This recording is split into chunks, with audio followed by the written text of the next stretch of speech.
সবচেয়ে বড় কবিরা গুনাহ কোনটা তোমরা জানো নাকি?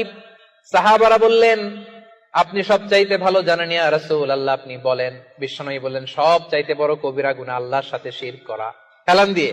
2 নম্বরে উকুকুল ওয়ালিদাইন, মাতা পিতার অবাধ্য হওয়া। 3 নম্বরটা যখন বলবেন হেলান থেকে উঠলেন এভাবে, সিরিয়াস। 3টা কবিরা গুনাহ তোমাদের বলবো না, বলেন। 2টা বলছে হেলান দিয়ে, একটা হচ্ছে আল্লাহর সাথে শিরক করা, 2 নম্বর হচ্ছে মাতা পিতার অবাধ্য হওয়া। 3 নম্বরটা যখন বলবেন, ওয়াকানা মুত্তাকিয়ান, তিনি হেলান দেওয়া ছিলেন, ফাজালাসা, সিরিয়াস হয়ে বসলেন।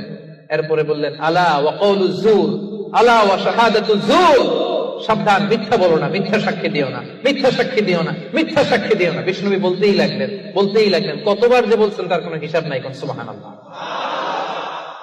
সিরিয়াস, খুবই সিরিয়াস। কারণ মিথ্যা সাক্ষী সমাজে বাতিলকে প্রতিষ্ঠিত করে, জালিমকে প্রতিষ্ঠিত করে। মিথ্যা সাক্ষী সমাজে অন্যায়কে প্রতিষ্ঠিত করে। চিল্লায় বলেন ঠিক কিনা?